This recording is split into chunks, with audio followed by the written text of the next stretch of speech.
Hey guys, Weeby News here. So today I'm going to be doing my top 5 hopes for Danganronpa 3. And just to clarify, this is for Danganronpa 3 the anime, not V3 the game with the completely different setting and stuff, but the anime with Naegi and Kirigiri and all the old characters we've come to know and love. So these are basically just like the top 5 things I want to see in the anime coming up and things that I think would be really cool. Also, this top 5 list is going to be a little bit different. It's not going to be like in the order of like what I want to see most or what I want to see the least out of these. It's really just going to be 5 things that I would like to see. They're all pretty much equal. Some of them might be more than others, but I'll probably specify on those if it's that important. But anyways, without further ado, let's begin. So basically the first thing I want to talk about is the Ultimate Despairs, and the main thing I really want to see in this new anime is just like flashbacks and information talking about how basically they became Ultimate Despairs, what they looked like when they were Ultimate Despairs, and things of that nature. I also really want to see all of them at some point in the anime. I'm really worried it's going to be one of those things where we don't get to see all the sleeping students until like the very end, which I can sort of understand not having them wake up till the end because it would be a very large cast if they did include that, and it might seem a little overwhelming if they did, but I would just like for them to at least get a little bit of screen time before the very end, the very final curtain, even if it's just like a resolution thing. I would enjoy that. Also, I do want to talk about Kamaida and Mikan, and I want to remind you guys of this theory that I mentioned in one of my very first videos on this channel. It talks about how basically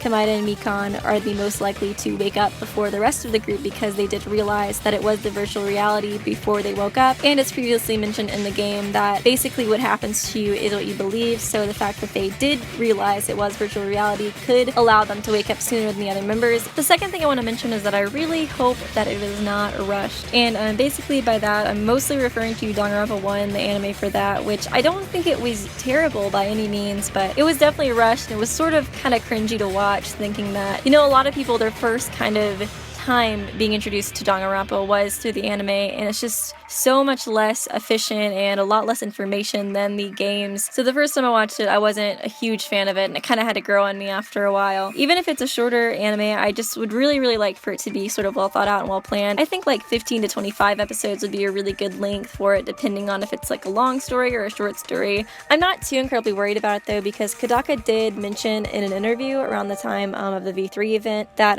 this anime was being created for the fans, while the anime for the first game was more created to people trying to get into Danganronpa, so I think that really led into its kind of like rushed pace and stuff, so I feel like they'll really take their time with this one. The third thing I want to mention is closure to the another episode characters, and firstly I really want Kamaru and Fukawa back, and there was some art of them in a Famitsu article that sort of talked about 3 and V3, so I think it's really likely that they will show up, and I sort of think it'll be likely that the Warriors of Hope will show up too. I sort of wonder if Haiji's going to be included or not, because we sort of see that art at the end of another episode, but not a whole lot of people have really talked about, you know, what he's doing next, or if he's doing anything really. I think it would be really important for him to come back if Monica is the main villain, like a lot of people have sort of kind of guessed or thought of for 3, including myself. So I think that would just kind of really be good to give closure for Haiji and the Warriors of Hope if they did come back. So I would really like to see all those characters. I'd really like to see them revisited, so that is my number 3 on this list. The fourth one is probably a little bit biased of me, but I really want to see it. It's a robot or like cyborg Chiaki, because honestly I just don't feel like it would be the same without Chiaki in the anime, and I really want to see her animated too. So, you know, there's a lot of fans for Chiaki, so I feel like a lot of you guys will probably agree with me on this one, but for the few of you that like don't like her necessarily as much, I think you'd have to agree that it would probably just feel kind of weird if we didn't see her at all, or even if like we see her kind of talking to the computer like AI does. That would be really nice to me. I just kind of want to see her again, and I don't want it to just be sort of like talking about her in past tense, but I feel like we will, but the cyborg sort of thing would be my number 1 choice. I really hope they do that.